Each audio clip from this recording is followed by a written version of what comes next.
Work stress can drain your energy, but you can find balance and stay true to yourself. Watch the whole clip and find the answer yourself. I still remember those late nights in the office, fluorescent lights flickering, the constant clatter of keyboards, piles of papers on my desk, my phone buzzing with emails from my boss.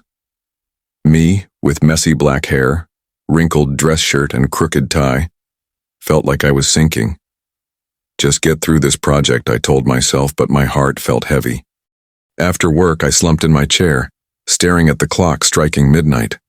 Unfinished reports piled up, next to a cold coffee mug. I wondered, am I living or just surviving?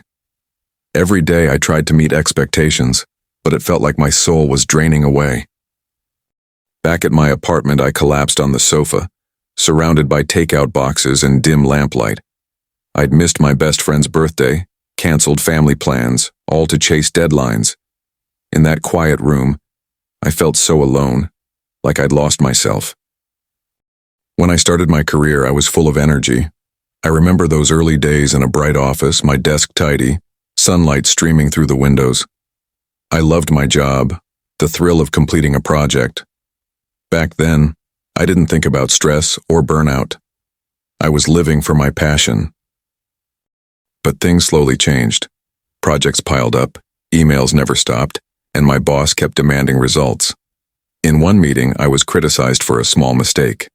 I forced a smile, but inside something broke.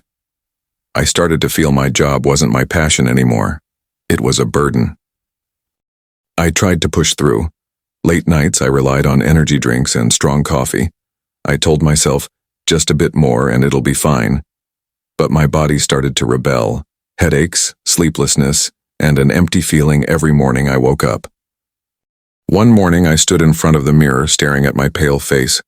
I'd been taking painkillers to get through the day, but they couldn't hide the truth. I was burnt out. I asked myself, how much longer can I do this?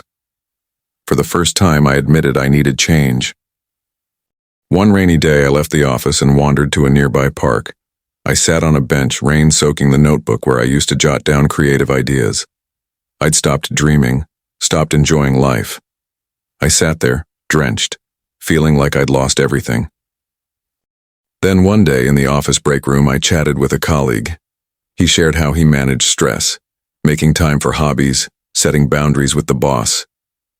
You have to take care of yourself, he said, looking right at me. Work isn't everything.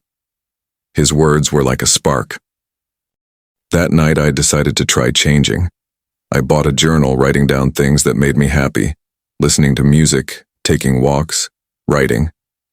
I started doing yoga, just 10 minutes each morning. Those small changes felt like a relief, like I was reclaiming myself. I started setting boundaries. One day, I told my boss I needed time off after work hours. I turned off email notifications on weekends, prioritized sleep. For the first time, I felt in control. Work was still important, but I didn't let it define me.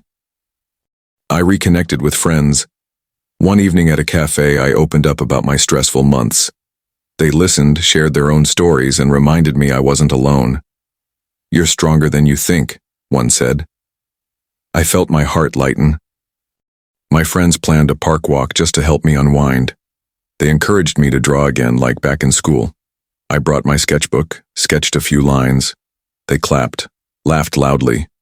For the first time in so long, I felt supported, seen. I signed up for a painting class at the community center. Stepping in, I smelled paint, heard lively chatter. I painted, forgetting emails and deadlines. Each brushstroke brought back joy. I felt like I was coming alive again. I brought a painting to a small class exhibition. I was nervous, but when friends and teachers praised it, I felt proud. You're shining, a friend said. I realized I wasn't just working, I was living, creating.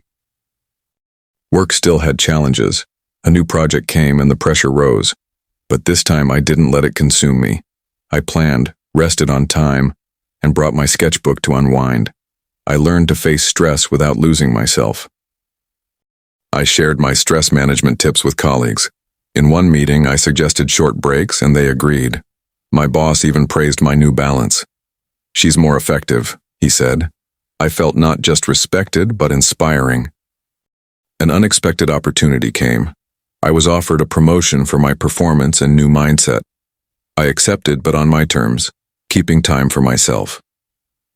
The day I got the promotion letter, I stood among colleagues, knowing I'd found a way to balance work and life. Now I work hard, but I also live fully. I paint, meet friends, walk in the park.